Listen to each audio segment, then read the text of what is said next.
start the recording. All right, now we're recording. We're going to call this session part one of our discussion about civil rights. Part two of the discussion on civil rights we'll do in the next class. You'll have two sets of recordings to pay attention to on the that'll be posted on the D2L thingamajig. We'll keep the final exam, the limit on the final exam, we'll keep that at the same time period. But what we just said is I'll probably keep it open for you for about 3 days so that you have some time to do it. We'll do the final exam in terms of once you open it, we'll do a nonstop 2.5 hours, something like that. And then the extra credit assignment, we'll make that due the day of the final. Please turn it in, email it to me only on the day of the final, please. The official day of the final, not the day you take it, but the official day of the final. That way I can keep all of these papers together. That way I don't miss anything. Now let's talk about good. Now let's talk about civil rights. Textbook definition of civil rights is to say that these are privileges that are guaranteed to individuals and protected against arbitrary removal by the government or by other individuals. When we talk about civil rights, we want to say that civil rights are also called positive rights, where positive rights indicates that the government has a responsibility to do something on purpose. You folks won't know. I wonder if you'll know your James Brown. One time, James Brown sang this record where he said that he wanted people to get up, get into it, and get involved. Get involved. Get involved, right? So that's what I think of whenever I think about positive rights and civil rights, that the government has to get up, get into it, and get involved in making sure that our rights are protected. We're talking about passing a law, the president implementing and enforcing that law, the bureaucracy rather, and then the Supreme Court, if need be, interpreting that law. The government then has a responsibility to make sure that the laws are protecting our rights. Now, let's think about a definition of civil rights, the civil rights movement. The civil rights movement, the best way to think about it is the time period, and we put it in the context of racial relations between Black people and larger American society. That's typically how political science textbooks talk about the civil rights movement, not to discount the Latino rights movement, not to discount the Asian rights movement. And wait a minute, my son just showed me one of the most, it was a pitiful thing. Like this young Asian girl went on to some kind of video service. I don't even know what the thing was. And these folks were just talking real bad about her. Like, oh, it was so bad, right? So not to discount any of those things, but the civil rights movement is put really in a Black context in American government books. So you think about when slavery ends, and then you think about to the current period, that's one way to talk about the civil rights movement, because it's not as if the African American community in particular has ever achieved, full civil rights. If you question it, think about the prevalence of police brutality. Think about all the comorbidities that are affecting this COVID-19, situation. The civil rights movement, then, we can define it as a political movement for equality before the law.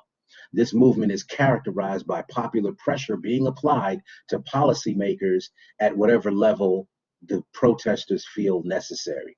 By popular pressure being applied, what we're doing is we're defining something called direct action. Direct action, in its simplest form, is where large crowds confront officials in the effort to end some form of discrimination. The civil rights movement then is understood as a mass mobilization across socioeconomic, across gender lines, across religious lines, and of course, across racial lines, all to affect the development of policy, to affect the shape of legislation, to produce greater equality in the United States. By way of equality, let's talk about two ways or two conceptions of equality. There is equality of opportunity, and then there is equality out of outcome. Americans do tend to say that they favor equality, but based on the type of equality, that tends to determine the type of reaction you'll receive. Equality of opportunity typically means that the government has a responsibility to create policies such that everyone has an equal opportunity to succeed in life. Equality of opportunities, presupposing equal opportunities at success. One major way that the American political system does this is by providing free K through 12 education. Everyone can go from, I don't know, 5 years old, pre-K, go all the way through the 12th grade, and don't have to pay any money unless you want to. That is making sure that everyone has at least some basis of education. All right. And then another form of equality is called equality of outcome. This is more controversial in the American context. People's views on equality of outcome will be determined by their ideological disposition. Liberals will tend to have a more expansive view on equality of outcome. Conservatives will tend to have a more constricted view on equality of outcome. By definition, equality of outcome means that the government creates policies not for opportunity, but creates policies to redistribute the benefits of American society towards producing equality. Redistribution of the benefits of American society, financial benefits, social benefits, what have you. All the way from affirmative action towards, the social services safety net, Medicare, Medicaid, that kind of thing. So the civil rights movement in the United States then has been long time based on the idea that social and economic equality should be obtainable for everyone in the country.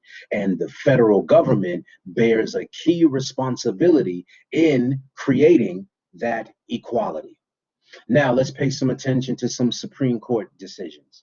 What we have seen over the march of American history is that Supreme Court decisions have helped to institutionalize. Sorry that's looking real goofy. I didn't size that right.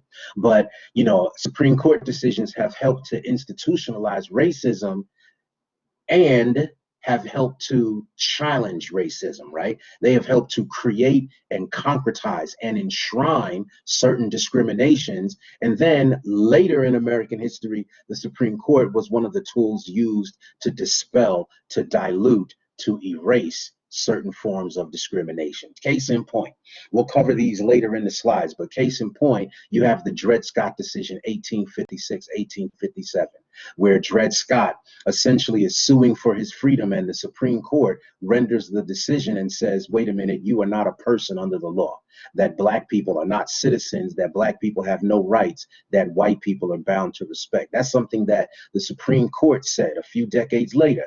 Plessy versus Ferguson, the Supreme Court renders a decision to say that segregation is acceptable under the U.S. Constitution, that segregation is, as long as the facilities are equal, that segregation is acceptable. In what reality were the circumstances, the accommodations between Blacks and whites equal? Another three decisions. I want to point your attention to some of these, right? The Supreme Court in 1899 said that it is constitutional to close Black schools and leave open white schools if the municipality is having an economic problem. That's the Cummings versus Board of Education decision. In 1908, Berea College versus Kentucky, the Supreme Court said that it is okay to racially segregate in both public and private institutions. 1908, the Supreme Court then is doubling down on Plessy versus Ferguson.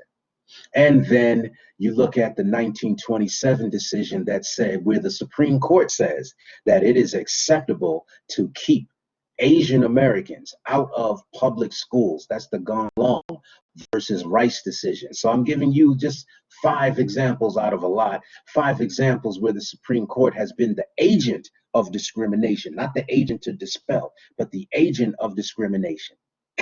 So that being the case, what we need to think about here is how do we understand ourselves given the context of American discrimination? The point of an American government class having a chapter on civil rights, the point of it all is to make sure that the citizen thinks about discrimination, thinks about the effort to achieve equality, thinks about issues like social justice while they are thinking about, at the same time that they're thinking about the institutions of American government. We turn our attention to Frederick Douglass. Frederick Douglass said, where justice is denied, where poverty is enforced, where ignorance prevails, and where any one class is made to feel that society is an organized conspiracy to oppress, rob, and degrade them, neither person nor property will be safe. I think you see Frederick Douglass here saying that if the policies of the country discriminate against certain groups of people, then no one's rights are secure. That the rights of the one are as dear as the rights of the other. In the earlier discussion, we said that I quoted Thomas Paine for you in the context of elections, where Thomas Paine said, if wealthy people, we're talking class for a second, if wealthy people protect the rights of the poor, then poor people will turn around and protect the property of the wealthy, right? However, if wealthy people take rights away from the poor, then the poor people then are motivated to take away the property from the wealthy. So combine that with Frederick Douglass, right? Frederick Douglass said neither persons nor property will be safe if any one class is made to feel that society is an organized conspiracy to rob them of their rights.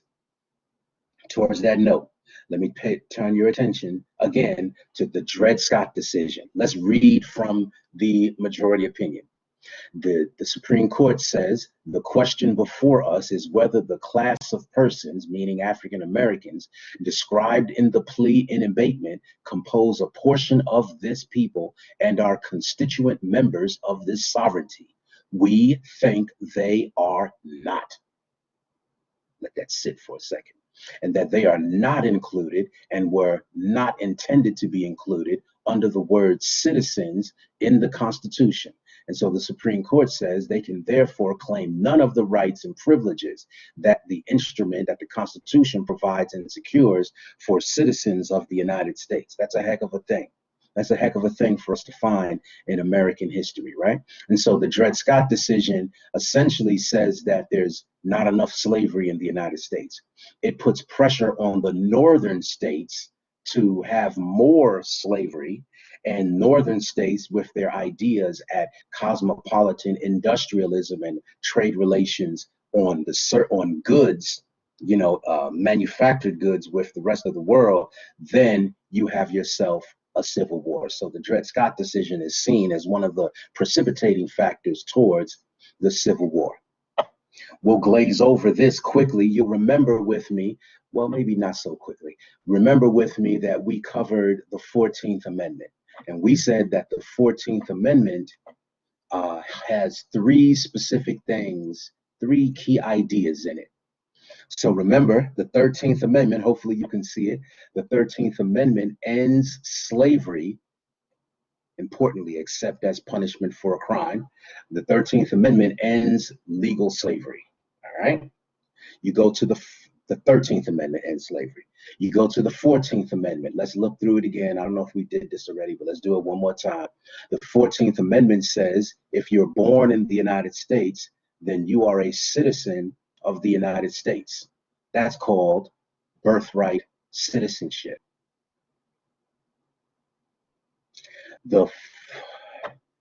Now that I am mentioning it, let's pause for a second and let's look at what the President of the United States said.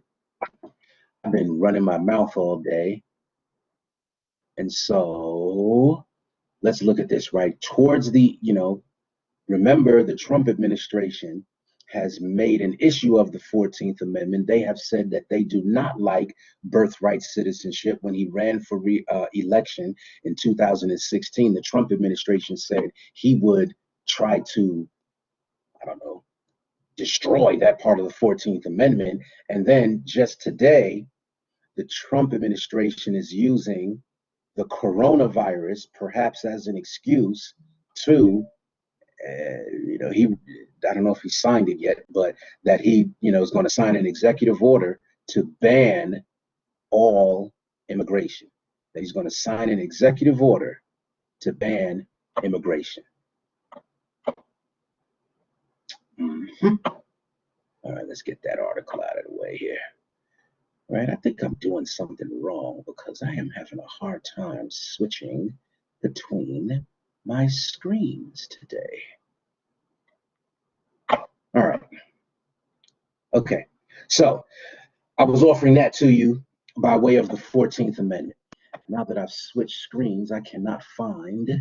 Hold on, let me get my act together for a second here. Because I can't find the chat box anymore.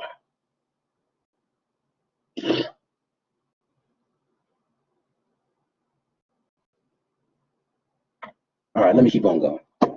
Hopefully, you're still looking at a copy of the Constitution. Hopefully, that's what you see. All right, so moving on with the. I feel like I'm making a mistake. No, wait a minute. Let me press the pause button for just a second. Hold on. I do have a lot of windows open. Let me move that out of the way. That's not what we want. Hold on. Is that it right there? That's not it right there. I really cannot find the chat box. All right, let me push forward. Messing up. The second thing, was somebody saying something? I'll be glad to hear it. All right, let me keep going. The second key idea of your 14th Amendment is where it says, no state shall abridge the privileges and immunities of citizens. That says that citizens have rights. And then the 14th Amendment says, nor shall any state deprive any person of life, liberty, or property. Remember, that's your John Locke, your inalienable rights, that no state shall do this without due process of the law. So taken together, the second key idea of the 14th Amendment is that the government has a responsibility to protect citizens' rights. That is the due process clause. All right. The last key idea, and this rings heavily in our discussion of civil rights, is the Equal Protection Clause. The U.S. Constitution then says that if you are under the jurisdiction of American law, then you are due the equal protection of American law. That is the Equal Protection Clause. Those three things together make up the 14th Amendment. Let's go forward. Let's look at the 15th Amendment. Quickly stated, the 15th Amendment was written to allow African Americans the right to vote, but nowadays we think of it and say that it allows citizens to have the right to vote. Okay, now after we're just doing the time period, right? We're just doing the timeline here for a second. So a few years after let's say it this way, the 15th Amendment is ratified in 1870.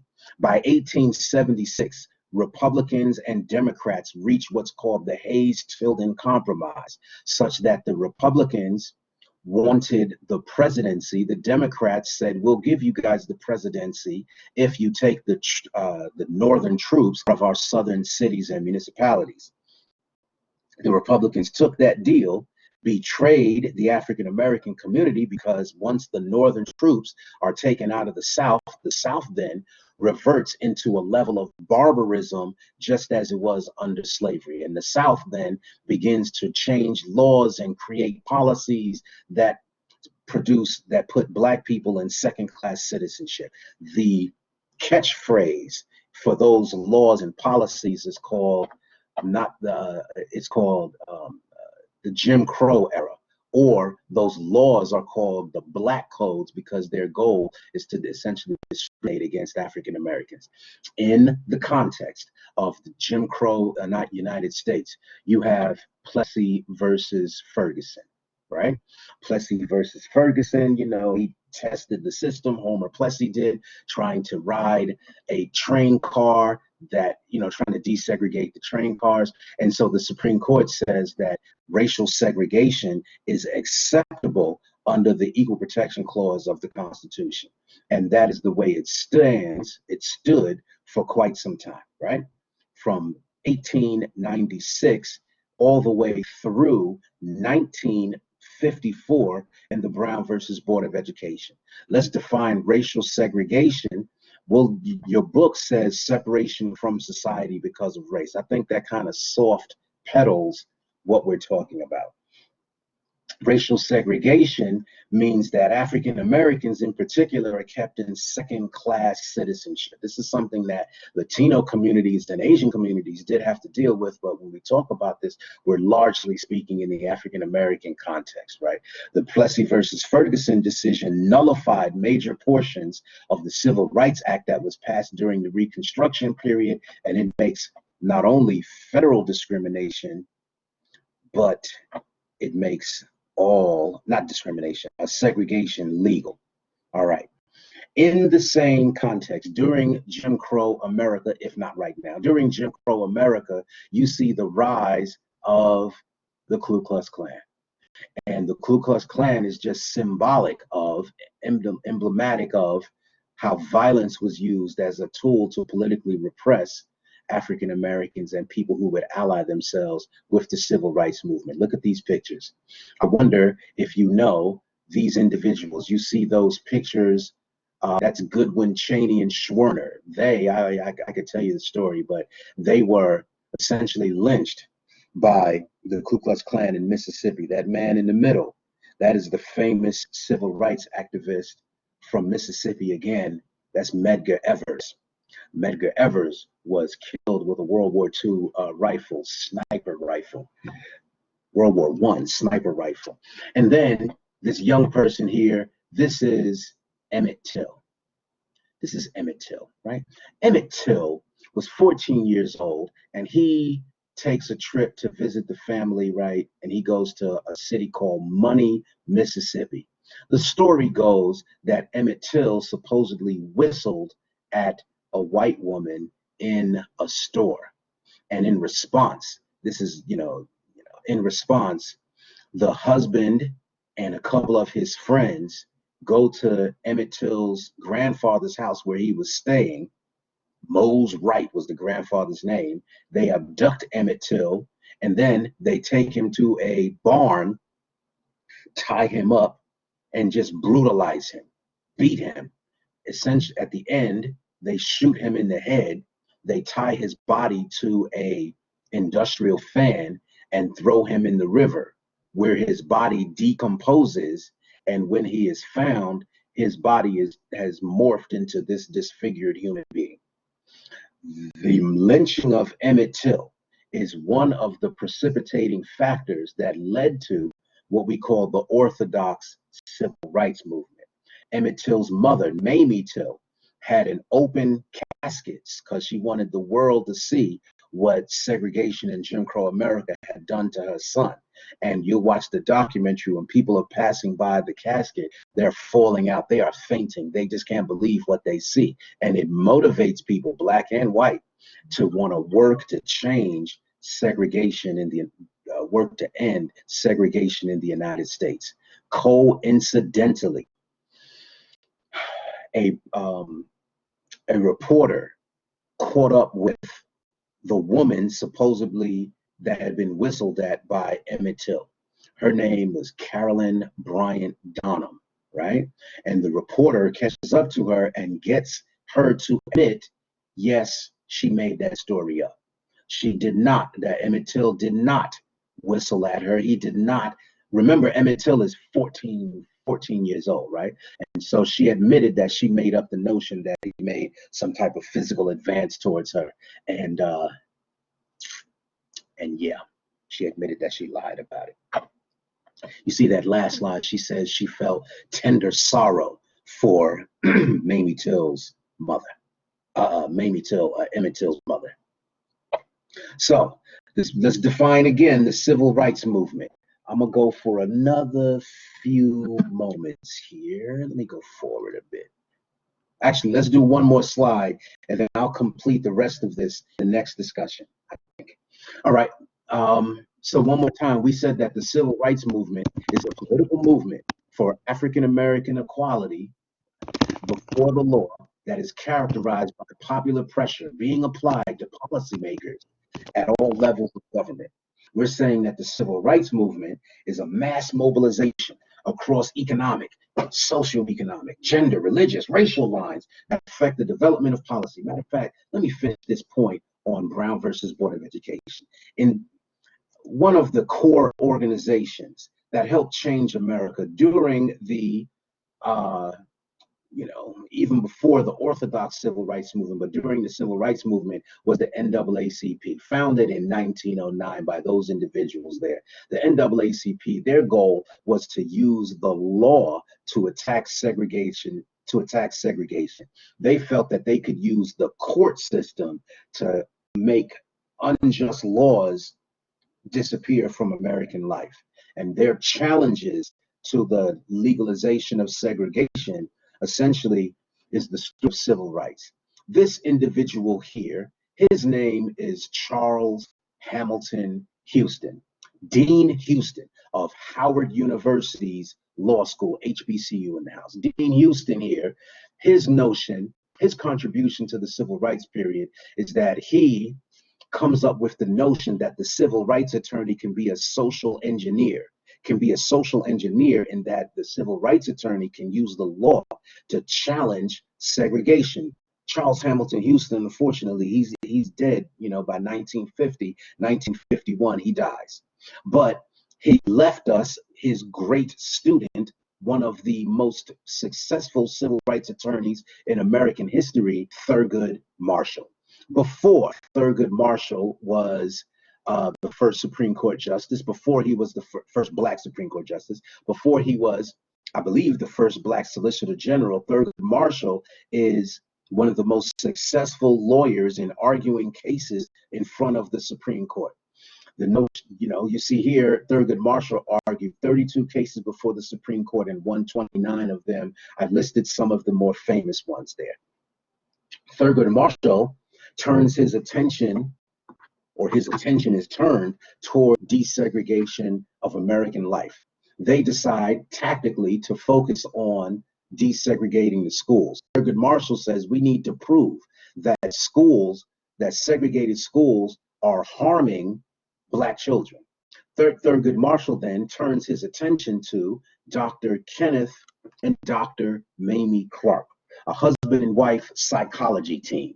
Again, Howard University in the house. Dr. Kenneth and Dr. Mamie Clark, they engaged in the 1940s the famous doll study. Doll study finds that you could put a Black child in the room, present him or her with two dolls, both of them identical except for skin color and hair color. Then you ask that Black child certain questions, like, which of these dolls is the pretty doll? He says the white doll. Which of these dolls is the ugly doll? The Black doll. Which of these dolls is smart? The white one. Which of these dolls is dumb? The Black one. Which of these dolls do other kids want to play with? Which of these dolls do other kids not want to play with? The Black one, and on and on and on for torturous. When you read the study, it is like torture. And then the kicker question, child, what color are you? Children know that they exist in a racialized America. A Black child knows that they are Black. And when the child says that they are Black, that then is proof that they are self-identifying with being ugly, undesirable, ignorant, all the negative characteristics they put onto the Black doll. Come to find that they put those characteristics onto themselves.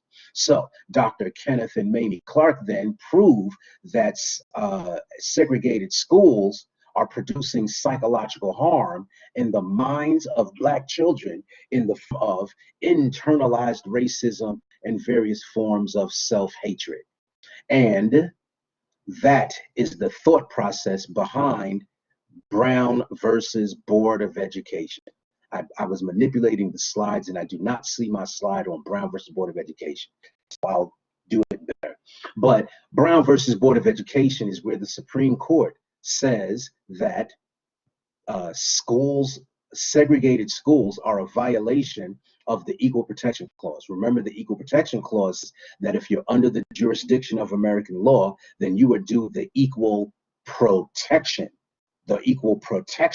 of American law. And so in Brown versus Board of Education, the Supreme Court finds that segregated schools are not protecting Black children because it is submitting them to internalized racism, forms of self-hatred, and psychological damage. Brown versus Board of Education.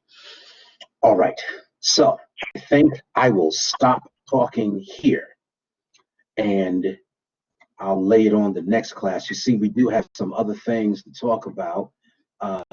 Shoot. Yeah. I really cannot. I've closed too many things. I sure hope you guys are still out there, right? I didn't close that. Hold on. I can't even find the window. Hold on. Well, anyway, I'll get my act together and I'll let you go. So we'll call this the last day of class, you know? I'll probably send you guys an email to formally say goodbye to you.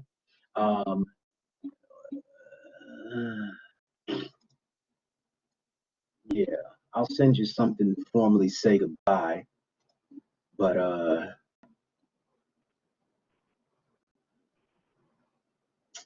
whatever, really messing up so I can't find my stuff. All right, so that's it. I'll let you guys go. I'll be available on the email. We'll do the final exam next week. I'll open it for you so that you have some time to take it, like maybe 2 or 3 days, something like that.